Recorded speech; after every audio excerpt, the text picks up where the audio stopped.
Assalamualaikum warahmatullahi wabarakatuh. Halo teman-teman, perkenalkan, saya Anifatul Mu'aliyah dari Program Studi Gizi Fakultas Psikologi dan Kesehatan UIN Wali Songo Semarang. Nah, pada video kali ini saya akan berbagi informasi tentang gizi buruk pada balita yaitu Maramus. Video ini disusun guna memenuhi tugas mata kuliah Pendidikan Gizi yang diampu oleh Ibu Pradipta Kurniasanti, SKM MGizi. Yuk simak videonya sampai selesai. Di Indonesia, berdasarkan Riskesdas tahun 2018, angka kejadian malnutrisi di Indonesia sebesar 17,7%. Wilayah Sulawesi Selatan menduduki peringkat 10 tertinggi dengan persentase gizi kurang sebesar 25,6% dan gizi buruk 6,6%. Berdasarkan data dari Dinas Kesehatan Provinsi Sulawesi Selatan, angka kejadian Maramus kwashiorkor tertinggi berada di Kota Makassar dengan persentase 3,66% gizi buruk. Apa sih Maramus itu? Maramus merupakan gangguan gizi yang disebabkan oleh kekurangan energi dan protein yang biasanya disertai dengan kekurangan zat gizi lainnya. Maramus biasanya menyerang pada usia pertumbuhan yaitu balita usia 2-5 tahun. Lalu apa sih bahayanya jika sang anak mengalami Maramus? Bahaya atau dampak negatif bila seorang anak mengalami Maramus diantaranya adalah yang pertama, tumbuh kembang anak menjadi terhambat. Yang kedua, daya tahan tubuh anak menjadi menurun.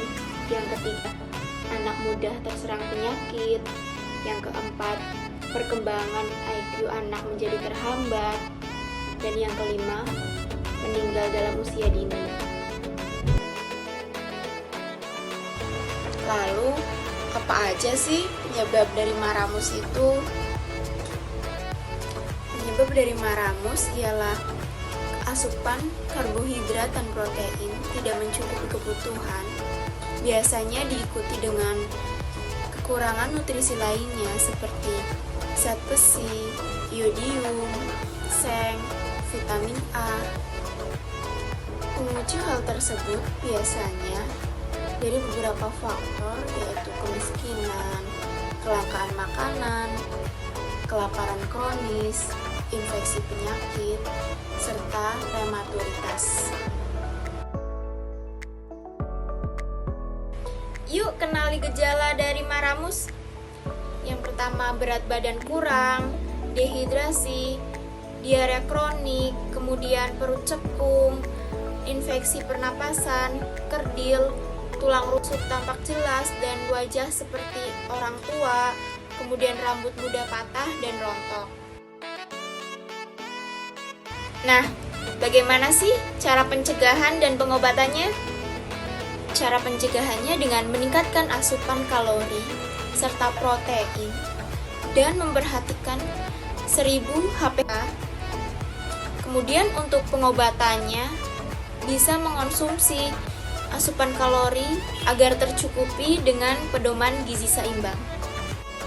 Kemudian cara pencegahan pada 1000 HPK yaitu ibu hamil hendaknya memperhatikan asupan makanannya agar kebutuhan gizinya dan sang bayi di dalam kandungan tercukupi. Mengonsumsi sumber makanan karbohidrat yaitu contohnya beras, roti, mie, terigu, talas, singkong, kentang, jagung, sagu, ubi. Sumber protein bisa dari hewani dan nabati, yaitu ada kacang merah, kacang hijau, tahu, tempe, telur, daging hati, ikan, udang.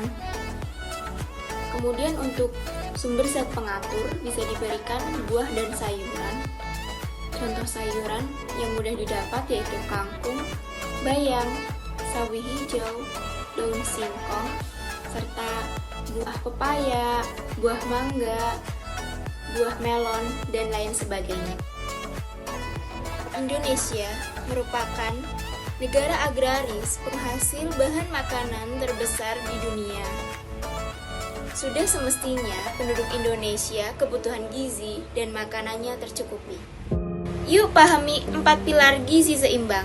Yang pertama, mengonsumsi makanan yang beragam, memperhatikan pola hidup bersih dan sehat, menjaga berat badan agar tetap ideal, dan pentingnya memperhatikan pola hidup aktif serta berolahraga. Mengkonsumsi makanan yang beragam sesuai dengan pedoman tumpeng gizi seimbang. Yang pertama, batasi konsumsi minyak, gula, dan garam.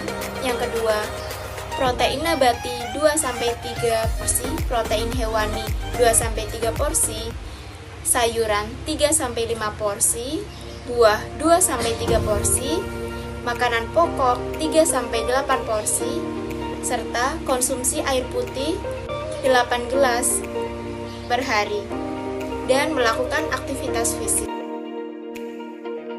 Yuk cukupi kebutuhan gizi dengan memperhatikan isi piringku.